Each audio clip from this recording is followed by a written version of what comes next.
नमस्ते साथियों, मैं राजेश कुमार आपके अपने इस YouTube चैनल में आपका अभिनंदन करता हूं। और आज हम अध्ययन करेंगे संधि बिंदु पर। देखिए, संधि पढ़ते हैं।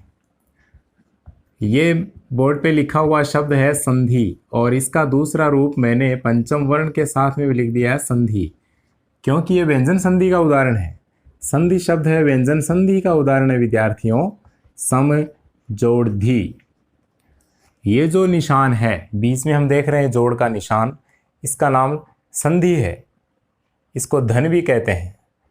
ये जोड़ का निशान, ये संधि का निशान, और इसको धन भी कहते हैं। तो समजोड़ धी में व्यंजन संधि है। इस शब्द में देखें तो केवल व्यंजन संधि है, और इसके पीछे एक अलग नियम लागू होता है जो कि हम व्यंजन संधि के नियमों में पढ़ने वाले हैं। पहले हम ये पूरी संधि के प्रारंभिक परिचय पर थोड़ी सी दृष्टि डालें तो देखते हैं कि संधि है क्या। जैसा कि हम इस बात से अवगत हैं कि संधि शब्द का अर्थ होता है मिलन, मिलना या जुड़ना, मिलना या जुड़ना। इसमें दो ध्वनियों का मिलन होता है। दो वर्णों का मिलन कह सकते हैं, दो अक्षरों का मिलन कह सकते हैं, दो ध्वनियों का मिलन कह सकते हैं। बात यहाँ पर एक ही है। जिस तरह से गणित में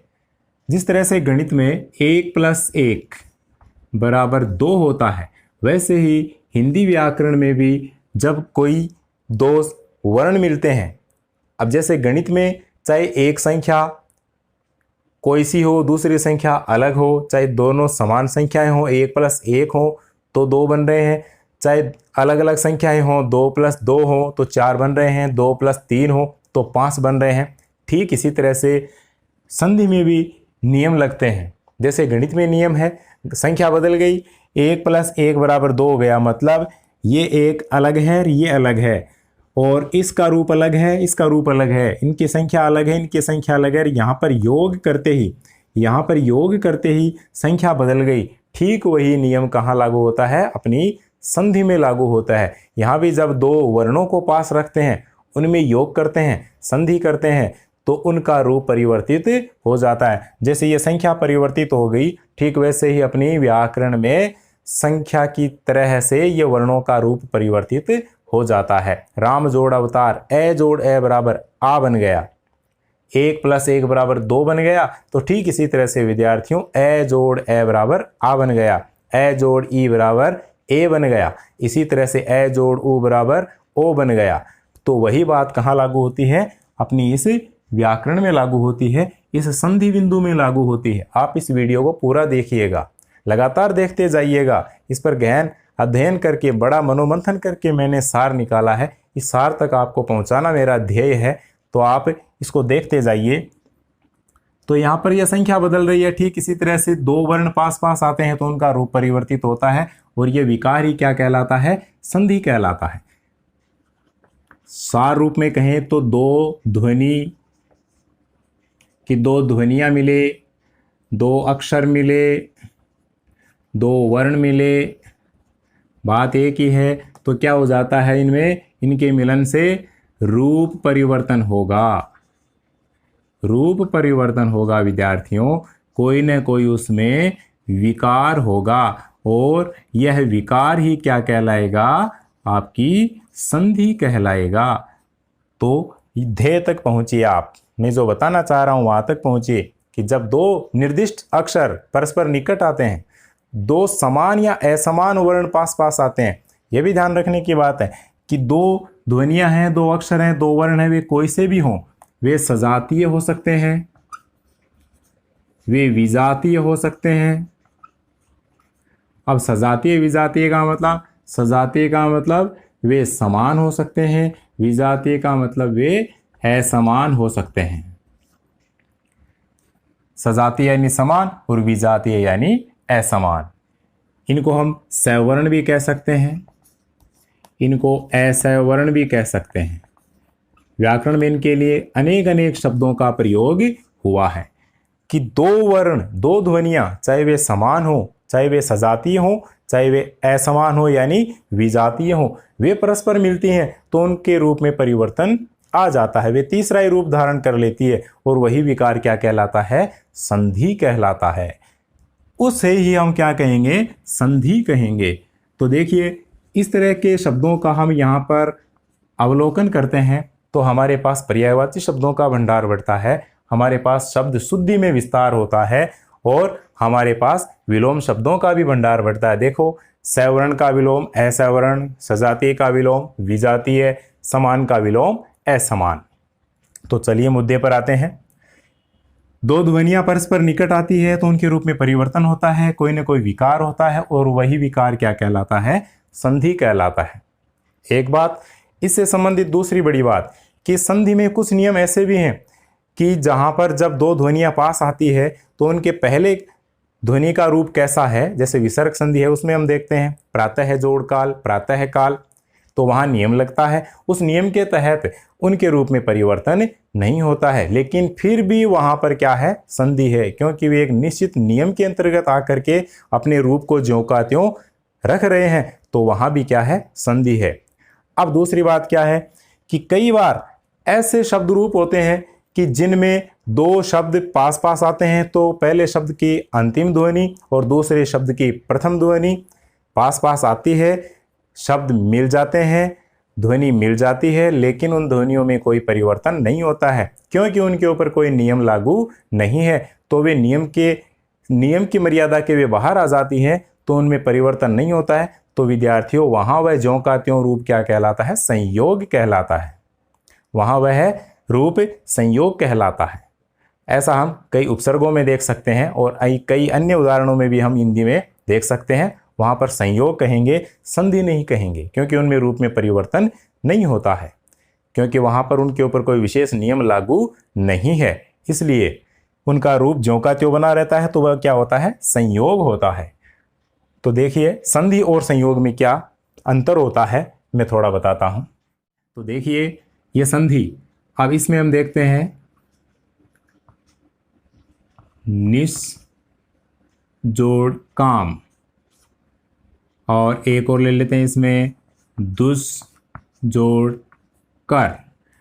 अब विद्यार्थियों इसको हम जोड़ते हैं, इसकी संधि करते हैं, ये व्यंजन संधि के नियम में आएगा, तो इसकी संधि बन जाएगी, क्या बन जाएगी, निष्काम। अब इसमें देखें आप, इस से का ये से बन रहा है, मतलब इस से और इस से का मतलब क्या कहना चाह रहा हूं कि ये जो दंत्य से है ये इस नियम के तहत आकर के मूर्धन्य से का रूप धारण कर रहा है, मतलब परिवर्तन हो रहा है, इसमें विकार हो रहा है, विकार हो रहा है तो यहाँ पर क्या हो गई, संधि हो गई। ठीक इसी तरह से ये देखते हैं तो इसका बन जाता है दुष्कर, तो इसमें भी क्या है, ये दंत्य से जाकर के किसके रूप में बदल रहा है, मूर्धन्य शय के रूप में बदल रहा है, तो यहाँ भी क्या है, संधि है, इसमें दुष्कर आ गया, इसमें निष्काम आ गया। अब संयोग के उदाहरण के रूप में हम देखते हैं निस धन सार। अब यहाँ गौर करना आप, ये उपसर्ग है, इस शब्द में मिला हुआ है, संधि करें, इनको जोड़ें, कोशिश करें तो भी इसमें कोई परिवर्तन नहीं है, क्योंकि इस से के ऊपर इस से का कोई प्रभाव नहीं पड़ रहा है, क्योंकि इस से के पहले यही आधा से आ रहा है, तो इसमें ऐसा कोई नियम नहीं है कि इसमें कोई विकार हो। तो यहाँ पर ये क्या है, अपरिवर्तित रहने के कारण इसका रूप ये ज्यों का त्यों रह जाएगा और ये यहाँ पर क्या हो गया, संयोग हो गया। इसी तरह से इस दुस का उदाहरण भी एक और ले लेते हैं। ये देखिए दुस जोड़ साहस। अब वही बात यहाँ पर लागू है, कोई परिवर्तन नहीं है, कोई असर नहीं है, कोई नियम इसके ऊपर प्रभावित नहीं है, तो रूप ज्यों का त्यों रहने के कारण ये विद्यार्थियों क्या हो जाएगा, दुस्साहस, और दुस्साहस होने के कारण ये क्या हो गया, इसमें संयोग हो गया। तो ये दोनों संयोग के उदाहरण है, परीक्षा की दृष्टि से महत्वपूर्ण है, और ये व्यंजन संधि के उदाहरण है, इनमें संधि है क्योंकि इनमें विकार है। तो यहाँ संधि संयोग की चर्चा करने के बाद में अब हम चर्चा करते हैं संधि और समास में कुछ अंतर होता है, कुछ क्या बहुत कुछ अंतर होता है। संधि अलग बिंदु है और समास अलग बिंदु है, फिर भी विद्यालय स्तर पर विद्यार्थियों के सामने समस्या आ जाती है कि इनमें आंशिक अंतर क्या है, तो वे परिभाषा करने में क्या है, असमर्थ हो जाते हैं। तो लीजिए हम यहाँ पर अंतर स्पष्ट करते हैं, संधि और समास में क्या अंतर होता है। देखिए संधि में पहला अंतर देखें तो दो वर्णों का मिलन होता है, दो वर्णों का मिलन होता है, जबकि समास में विद्यार्थियों क्या अंतर होगा? समास में दो पदों का मिलन होता है, दो पदों का मिलन होता है। संधि में दो वर्ण मिलते हैं, दो ध्वनियां मिलती है, दो अक्षर परस्पर नजदीक आकर के कोई ना कोई परिवर्तन विकार उत्पन्न करते हैं, जबकि समास में दो पद निकट आते हैं। तो दोनों में काफी अंतर हो गया। इसमें केवल दो वर्ण ही मिलते हैं, इसमें दो पूरे के पूरे पद निकट आकर के मिल जाते हैं। दूसरा अंतर देखें इन दोनों में, तो संधि में क्या होता है? संधि में अलग करने की प्रक्रिया क्या कहलाती है? विच्छेद कहलाती है। संधि में विच्छेद होता है। संधि युक्त शब्द को अलग अलग करना क्या कहलाता है? विच्छेद कहलाता है। जबकि समास युक्त पद को अलग करना क्या कहलाता है? विग्रह कहलाता है। इसमें क्या होता है विद्यार्थियों? विग्रह होता है। समास में दो पदों का मिलन होता है, संधि में दो वर्णों का मिलन होता है। समास में विग्रह होता है, जबकि संधि में विच्छेद होता है। और तीसरा अंतर देखें तो संधि में क्या होता है? विभक्ति नहीं होती है। जब हम संधि का विच्छेद करते हैं तो बीच में विभक्ति नहीं निकलती है। जबकि इसमें क्या होता है? जब समास का विग्रह करते हैं, राजपुत्र राजा का पुत्र, तो उसमें क्या हो गया? विभक्ति के रूप में कोई ना कोई शब्दांश आता है। तो देखिए इसमें विभक्ति का प्रयोग होता है, विभक्ति का प्रयोग होगा, इसमें विभक्ति होती है। तीन अंतर हो गए। अब संधि का विलोम क्या होता है? संधि का विलोम होता है विग्रह। इस पर भी हम चर्चा करें। संधि का विलोम विग्रह होता है, विच्छेद नहीं होता है। संधि का विलोम विग्रह होता है और समास का विलोम व्यास होता है। समास यानी संक्षिप्त रूप और व्यास यानी विस्तृत रूप, और संधि का विलोम विग्रह होता है। विग्रह का मतलब अलग हो जाना और संधि यानी योग हो जाना। इस तरह से इसका ये विलोम और इसका ये विलोम। अब इसमें एक खास बात बताएं, विशेष बात क्या है दोनों से संबंधित विद्यार्थियों, कि संधि में समास हो सकता है, संधि में समास हो सकता है। ये दोनों में एक कॉमन बिंदु कहें, समान बात है दोनों में कि संधि में समास हो सकता है तथा समास में संधि हो सकती है। समास में संधि हो सकती है, दोनों बातें हैं। संधि में समास हो सकता है और समास में संधि हो सकती है। कैसे हो सकती है? जैसे हम कहें यशाप यश, यशाप यश, एक शब्द मैंने यहां पर लिया है यशाप यश, गौर करना इस पर। इसमें संधि भी है, यश जोड़ अपयश, इसमें संधि भी है। ए जोड़ है बराबर आ, इसमें कौन सी संधि है? इसमें दीर्घ स्वर संधि है, वो हम आगे पढ़ेंगे। ये दीर्घ स्वर संधि है इसमें विद्यार्थियों। और यश या अपयश, इसी का विग्रह करें तो अलग भी हो जाएगा कि यश या अपयश। जीवन में मनुष्य को यशापयश तो मिलते ही रहते हैं, मतलब यश या अपयश की प्राप्ति तो समय समय पर होती ही रहती है। या अपयश, इसमें कौन सा समास हो गया? इसमें आपका द्वंद्व समास हो गया, इसमें द्वंद्व समास हो गया। और इस द्वंद्व समास के भी भेद हैं, वो हम समास के समय पढ़ेंगे। पहले हम परिचय देख रहे हैं केवल और केवल इस संधि के बारे में। हम प्रारंभिक परिचय समझ रहे हैं कि संधि और संयोग में अंतर हमने पढ़ा, संधि और समास में हमने अंतर जाना, और इससे यह भी पता चल गया कि एक शब्द में संधि और समास दोनों हो सकते हैं। यह संधि है तो इसमें समास भी है, यह समास है तो इसमें क्या है? संधि भी है। तो इस प्रकार ये दोनों बातें आपको ध्यान रखने की है। इसमें दो वर्णों का मिलन, इसमें दो पदों का मिलन, इसमें विच्छेद, उसमें विग्रह, इसमें विभक्ति नहीं और इसमें विभक्ति का प्रयोग होता है।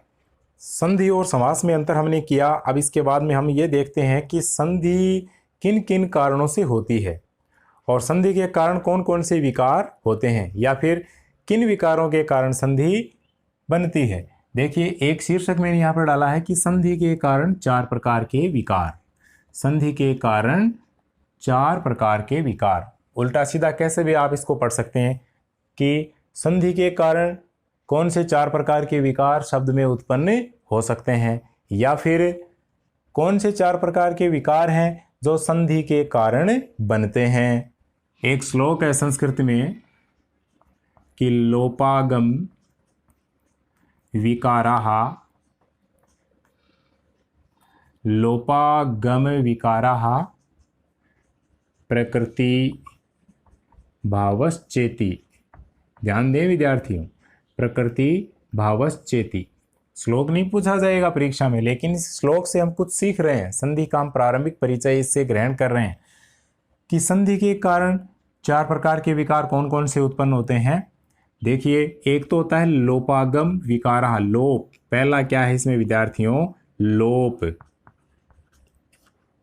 लोप का मतलब लुप्त हो जाना। और दूसरा क्या है, आगम। टुकड़े करें तो दूसरा है आगम।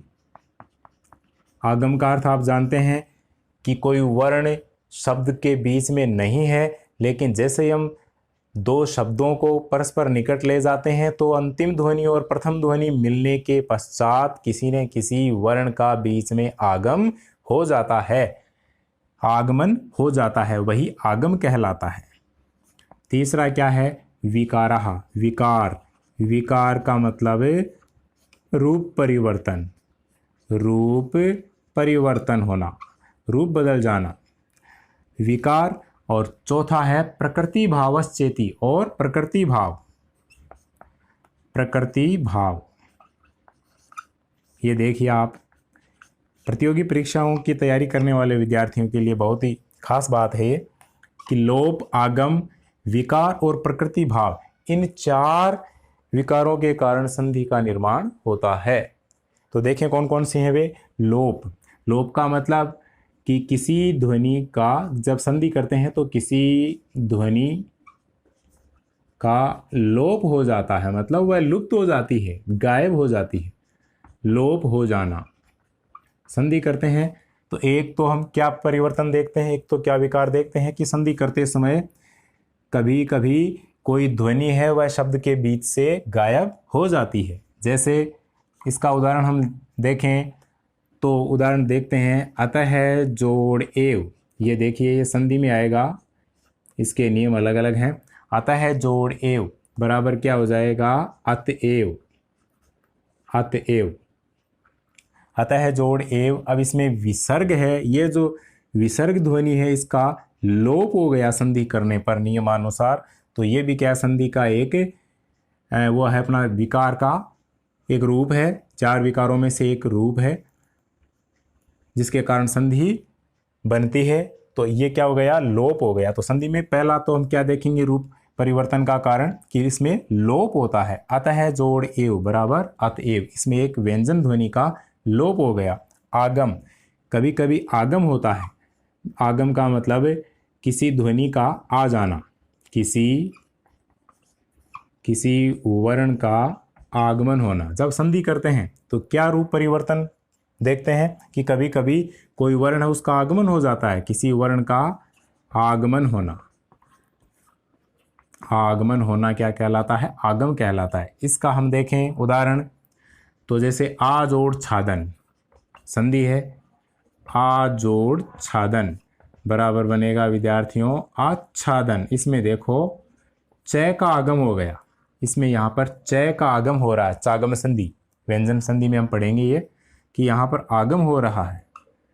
तो इस तरह का परिवर्तन भी संधि का कारण बनता है। तो एक इसमें संधि में लोप होता है, एक संधि में आगम होता है, और तीसरा रूप परिवर्तन क्या देखा जाता है, विकार। विकार होना मतलब किसी संधि करने पर किसी ध्वनि का रूप परिवर्तित होना, रूप परिवर्तित हो जाता है। तो किसी ध्वनि का रूप परिवर्तित होना क्या कहलाता है, विकार कहलाता है। जैसे हमने लिया गण जोड़ ईश, गण जोड़ ईश, तो गणेश क्या बन गया, गणेश। मतलब ए जोड़ ई बराबर ए बन गया, मतलब दोनों ध्वनियां मिलकर के पूरी तरह से अपना रूप परिवर्तन कर गई। और संधि में ज्यादातर यही कारण देखा जाता है कि विकार होता है। संधि में दो ध्वनियों के आगमन से क्या होता है, विकार होता है, और विकार के कारण ध्वनि, ये संधि है, उसका निर्माण होता है। गण जोड़ीश गणेश, इसमें हर संधि में स्वर व्यंजन विसर्ग तीनों संधियों में ऐसा देखा जाएगा कि दो ध्वनियां पास आएगी तो वह तीसरी ध्वनि का ही रूप धारण कर लेगी, तो वहां क्या होता है, विकार होता है, और यह विकार संधि के निर्माण का खास कारण है, संधि की उत्पत्ति का खास कारण है। एक संधि में क्या नियम होता है, चौथा हम कारण देखें। संधि के कारणों में चार प्रकार के विकार होते हैं, एक लोप होता है, एक आगम होता है, एक विकार होता है यानी रूप परिवर्तन होता है, और एक प्रकृति भाव। एक क्या कारण होता है संधि का, कि कई बार नियम ऐसा बना हुआ है कि कई बार दो ध्वनियां नज़दीक आती है, नज़दीक आने के बावजूद भी विद्यार्थियों उसमें कोई परिवर्तन नहीं होता है नियमानुसार, नहीं तो वह संयोग हो जाएगा, क्योंकि ये नियम बना हुआ है, नियमानुसार दो ध्वनियां नज़दीक आती है तो उनमें परिवर्तन नहीं होता है, तो वहाँ पर हम क्या कहेंगे, उसको हम प्रकृति भाव कहेंगे। वह नियम क्या कहलाएगा, प्रकृति भाव कहलाएगा, कि दो ध्वनियां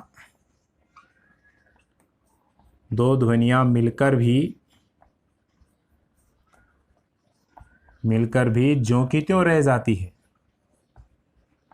ज्यों की त्यों रह जाती है,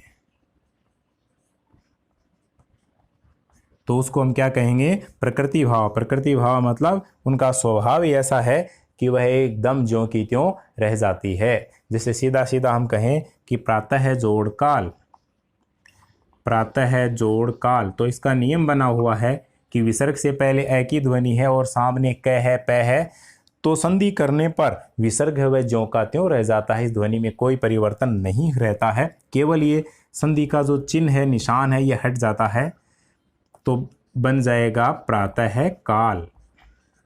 अब इसमें क्या है, इसमें संयोग नहीं है। क्यों नहीं है, क्योंकि इसके ऊपर एक विशेष नियम लागू है, संधि का नियम लागू है, और संधि के नियम के तहत ये ज्यों का त्यों बना हुआ है, इसलिए विद्यार्थियों ये क्या है, संधि है। और इसमें संधि का कौन सा गुण कहेंगे हम, प्रकृति भाव, कि ये संधि के प्रकृति भाव के कारण ये यथावत है, ज्यों का त्यों है, और इस प्रकार से ये चार जो बिंदु हैं ये संधि के कारण बनते हैं। ये चार प्रकार के जो विकार हैं वो संधि के कारण बनते हैं, और संधि के कारण ये चार प्रकार के विकार शब्दों में दिखाई देते हैं। तो ये बड़ी दुर्लभ सामग्री है, आप इसको बड़े ध्यानपूर्वक पढ़ करके तैयार रखिएगा। हो सकता है कि इनके ऊपर परीक्षा में प्रश्न बने कि संधि के कारणों में कौन सा कारण प्रधान है, लोप, आगम, विकार, प्रकृति भाव। तो इसमें हम क्या बताएंगे, इसमें हम इसको लेंगे विकार को, या फिर संधि के चार प्रकार के जो विकार हैं उन विकारों में कौन सा प्रधान है, तो ये रूप परिवर्तन प्रधान है, ये विकार ही इसमें क्या है, प्रधान है। या फिर ऐसे प्रश्न बना दे कि लोप, आगम, विकार तथा प्रकृति भाव में से संधि से संबंध रखने वाले इन बिंदुओं में कौन सा सबसे ज़्यादा महत्वपूर्ण है या महत्व रखता है, किसका संधि में ज़्यादा उच्च स्थान है, तो कहेंगे किसका, इस रूप परिवर्तन का, अर्थात इस विकार का। तो इस पर आपको अति आवश्यकतापूर्ण ध्यान देने की आवश्यकता है, ज़रूरत है।